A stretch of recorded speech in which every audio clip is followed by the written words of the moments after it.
Greetings, fellow Dungeon Delvers, and welcome to Dorans and Dragons, where we work together to come up with Dungeons & Dragons 5th edition builds for your favorite League of Legends champions. Today we're building Kayle, the Righteous. Kayle is the daughter of the Aspect of Justice, and the twin sister of Morgana, the Fallen. When she was a teenager, her mother's celestial blade fell from the sky, splitting in two. Kayle and Morgana each took a half, and Kayle was converted into an angelic being. Kayle smote all those who would threaten Demacia or break the law. Morgana was the only one who could sway her judgment and soften her righteous fury. But Morgana and Kayle fought over the death of Kayle's protege, and, in the ensuing fight, their father was mortally wounded. She flew to the heavens to cleanse herself of mortal motions and was never seen again. Until now. But before we get started with the build, go ahead and like the video and hit that subscribe button so you're always notified when we release our builds. We'd also like to thank this month's Blade tier patrons, Thomas, Robert, Daniel, and Void Gorilla. Thank you so much for your support, it means a lot to us. Thomas chose Kayle to build as part of the rewards for our Blade tier patrons. Alright, now let's get into the build.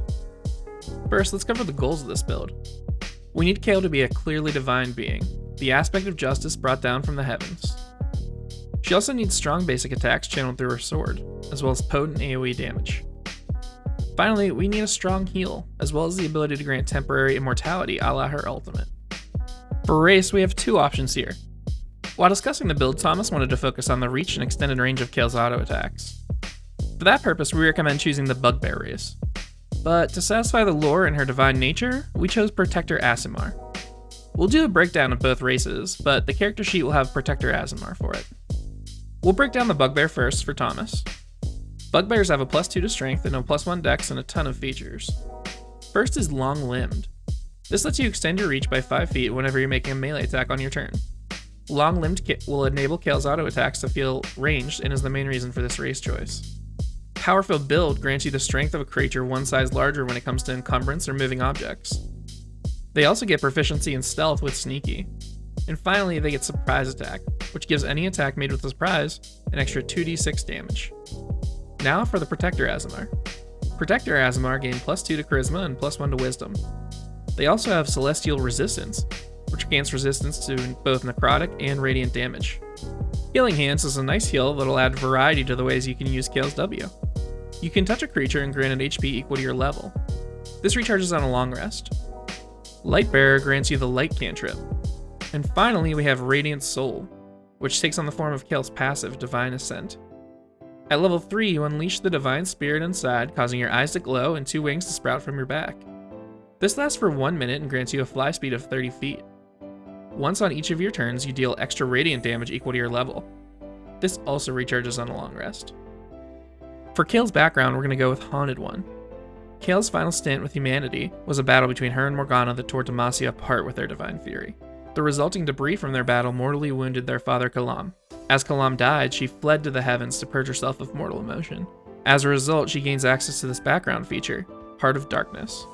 Whenever people look into her eyes, they see the horror she's faced and do their best to assist her. As always for stats, we use the standard array. Feel free to roll instead, just make sure you take at least a 13 in your strength and charisma for multi-classing purposes. We'll open up with charisma. Kayle's righteous fury is truly intimidating and she strikes fear into the hearts of her enemies and allies. Dexterity is next. Kayle is quick and nimble, especially with her W active on her. After that, we'll grab our strength for multi-classing minimums. This will also help out in the early levels. Next, we'll take Constitution. Kayle isn't very tanky, but she does have several concentration spells this will help with. Intelligence is next. She isn't bright, but she's not a dummy either. And finally, we'll dump our Wisdom. In her conquest for justice, she is blind to anything other than the law, which is an unwise and narrow-minded point of view. The only special equipment we'll need for this build is Kayle's Starfire Spellblade. This is just going to be a longsword that we're going to enhance later in the build. We'll start this build with a level in Paladin. Kayle swore to uphold the ideals of justice long before her mother's sword pushed her to a divine destiny. Paladins have a D10 hit die and grant you proficiency in all armors, shields, and in all weapons. You also gain 2 skill proficiencies. We'll choose Religion and Intimidation. You'll find 2 very common themes in this build, Divinity and Righteous Fury. These play into both of those. Next we'll unlock Divine Sense. This grants you the ability to, as an action, detect any celestial, fiend, or undead creature within 60 feet that aren't behind total cover. You know the type, but not the identity of those creatures. The number of uses per long rest of this is your Charisma mod +1. After that, we have Lay on Hands. This is a Paladin's pool of healing that they can dole out as an action, up to 5 hit points times their Paladin level. You can also use this to cleanse any disease or any poison affecting the target. The healing portion of this is another flavoring of Kayle's W. At level 2, Paladins gain Fighting Style. This is where we hone in on the longsword only build, and gain a bonus when using it. We'll take Dueling, which gives a +2 to our damage rolls when only holding said longsword. You also get Divine Smite, which is the bread and butter of Paladins. Whenever you land a melee attack, you can expend a spell slot to deal 2d8 radiant damage plus 1d8 for each spell slot above level 1. This is why Paladins even have spell slots. Third level Paladins choose their Sacred Oath. Kayle's furious pursuit of justice leads us to only one oath that makes sense, the Oath of Vengeance. This oath grants you 2 channel divinity spells. The first is Abjure Enemy. You choose a creature within 60 feet. If that creature fails a wisdom save, it's frightened for 1 minute and its speed is 0. The second is Vow of Enmity. As a bonus action, you choose a creature within 10 feet and you gain advantage on all attack rolls against it until it dies. This is a great flavoring of the resistance shred of Kayle's Q ability. Later on, we'll have another ability which will combine with this one to really complete the resistance shred on Kayle's Q. You're also granted Oath of Vengeance spells. The ones we get here are Bane and Hunter's Mark. Our final 3rd level feature is Divine Health, which makes you immune to disease. Now it's time to receive the Starfire Spellblade. It streaked down from the heavens and landed in front of Kayle, a gift from her mother, the aspect of justice. This blade grants Kayle most of her divine abilities, making her a Warlock of the Hexblade variety. Warlocks use a d8 hit die, and we gain no new proficiencies with this class. At this level, your Hexblade patron grants you access to 2 spells for free, Shield and Wrathful Smite. Hex Warrior grants you the ability to use your Charisma modifier instead of your Strength or Dex for attack and damage rolls with your Spellblade. You also get Hexblade's Curse, which is going to be the other flavoring of this shred on Kayle's Q we mentioned earlier. You choose a target within 30 feet. You gain your proficiency bonus to damage rolls against that target, as well as critical strikes on 19s as well as 20s. You also get HP equal to your Warlock level plus your Charisma mod if that target dies while cursed.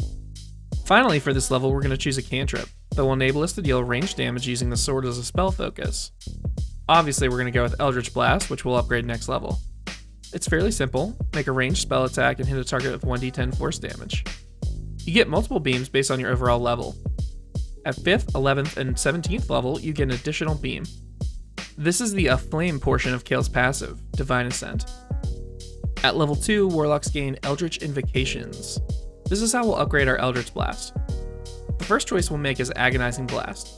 This lets us add our Charisma modifier to each bolt of Eldritch Blast, which will function as the passive on Kayle's E ability. We'll also take Lance of Lethargy. This will work as the slow portion of Kayle's Q by reducing a creature's speed by 10 feet whenever struck by a bolt of Eldritch Blast. Alright, now that we've gained our Spellblade and it's empowered us, it's time to unleash our Inner Holy Light by taking levels in Sorcerer. Specifically the Divine Soul Sorcerer. Sorcerers have a d6 hit die, which is quite low, is going to make this build a lot squishier. We gain no new proficiencies, but choosing the Sorcerer's origin does unlock a few features for us. First is Divine Magic. We choose a Divine Affinity and gain a spell based on it. We're going to choose Law over Good since Kayle is far more focused on the Law than being good. Law gives us the Bless spell. Next is Favored by the Gods. Anytime you fail a saving throw or miss an attack, you can roll 2d4 and add it to the total. This recharges on a short or long rest. Sorcerers gain level 1 spells and cantrips. We only have one cantrip we're concerned about with Kayle, and that's Green Flame Blade. This gives your longsword attacks AoE by causing green fire to leap from a successful attack to another target within 5 feet. This will function as the active portion of Kayle's E ability. Second level sorcerers gain Font of Magic. This gives you a pool of sorcery points to use to better manipulate your divine magic. Right now, you can only convert sorcery points to spell slots. This goes both ways, however, so once we unlock meta magic the next level, you can convert your unused spell slots into sorcery points as well for additional uses of meta magic. At 3rd level, sorcerers gain their meta magic, which we referenced a second ago. We have 2 options at this level. First, we'll take Quicken Spell. This lets you spend 2 sorcery points to make any spell, taking a full action to cast just a bonus action instead. Remember, the rules won't let you cast 2 leveled spells in the same turn. But what you can do is if you've already used a leveled spell this turn, you could use this instead to give yourself an Eldritch Blast as a bonus action. We'll also take Twin Spell. If a spell's target is only one creature, you can spend 1 sorcery point per spell level to target a second creature in range with said spell. This will let you fork any single target spells essentially, and it really adds up to a lot of damage later on. We also gain level 2 spells here. The only Kayle specific one is Misty Step. As a bonus action, you surround yourself in mist and teleport up to 30 feet away. We can reflavor this as a summoner spell Flash. Level 4 sorcerers gain an ability score improvement. We'll take a feat instead and pick up Warcaster. This grants us several important functions. First, you have advantage on con saving throws to maintain concentration on your spells. You can also perform the somatic components of your spells with a weapon and shield in your hands. Finally, when a creature provokes an opportunity attack, you can cast a spell at the creature instead of making an attack. This will really help us later on when we have a ton of concentration spells and we're going to be in the thick of the battle. 5th level sorcerers gain 3rd level spells. None are valid to Kayle though, so we'll move to Sorcerer 6. At level 6, Divine Soul Sorcerers unlock Empowered Healing. Whenever you or an ally within 5 feet rolls dice to gain HP, you can spend 1 sorcery point to re-roll that die. This can only be used once per turn. But the nice thing is that whenever your friend breaks that die out of die jail that they should have kept in there, and they try to heal with it, you can give them some backup. Level 7 sorcerers gain 4th level spells. We have 3 important spells at this level for Kayle. First is Death Ward, which will flavor as the immortality aspect of Kayle's ultimate. The first time the spell's target would hit 0 HP, the target is instead brought to 1 HP and the spell ends. Second is Dimension Door, which allows you to teleport anywhere within 500 feet as long as you can visualize or see the location. We'll flavor this as a summoner spell Teleport. Finally, we'll take Freedom of Movement, which is the movement speed buff portion of Kayle's W that we haven't gotten to yet. Your target speed cannot be reduced or be paralyzed or restrained. 8th level sorcerers gain an ability score improvement. We'll bump our charisma 2 points, which will amplify each of our class's abilities, as well as really flavor that divine justice. At level 9, sorcerers gain 5th level spells.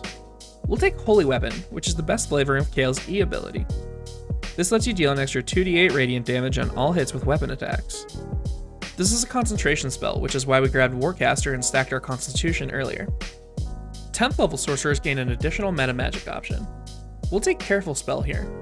This will let you spend 1 sorcery point to remove targets equal to your charisma modifier from the brunt of your spells by granting it non-magic save. This will be important when we get our powerful AoE spells in the upcoming levels. Level 11 sorcerers gain their 6th level spells. Sunbeam is going to be the damaging portion of Kayle's Q ability. A beam of light 5 feet wide and 60 feet long fires out. Each target needs to make a con save or take 68 radiant damage and be blinded. By quickening an Eldritch Blast and using the Lance of Lethargy option, we'll be able to use Kayle's full Q ability with the slow as well as the damage in one turn. 12th level sorcerers get another ability score improvement. We'll bump our charisma and dexterity scores here to max our charisma. At level 13, sorcerers get 7th level spells. Now we'll get the damage aspect of Kayle's ultimate via Crown of Stars. As an action, you create 7 stars of light that orbit you until the spell ends. You can use a bonus action to fire one of these stars at a target to deal 4d12 radiant damage. Later, we'll get another flavoring of the ultimate that you can combine Careful Spell with to cast on your allies to do heavy AoE damage. 14th level Divine Sorcerers gain Otherworldly Wings. As a bonus action, you gain 30 feet of flying speed via Spectral Wings. Since our affinity was Law, these wings appear as Eagle Wings, which match Kayle's perfectly. Our final level of Sorcerer gives us 8th level spells. We'll take Sunburst as another possible flavoring of Kayle's ultimate damage that we mentioned earlier. A huge blast of Divine Light strikes the ground. All targets in a 60-foot range must make a con save. If they fail, they take 12d6 radiant damage and are blinded. Depending on the amount of targets this hits, it can do significantly more damage than Crown of Stars. But remember, keep your allies safe with Careful Spell. Alright, now that we've completed the build, let's see how we did. First, the good. Holy radiant damage, Batman. We really have the full flavor of Kayle's Divine Fury with all kinds of holy spells. We also have the utility Kayle's kit provides via her ultimate and W abilities. This build also has plenty of healing capabilities, allowing you to serve as the group's healer while also doing a ton of damage. Now the bad. Taking so many levels in Sorcerer really dropped down on our hit points, so we're fairly squishy even though we can use heavy armor. Also, unless you take the Bugbear build, the majority of your damage and playstyle at the later levels will be spell-based.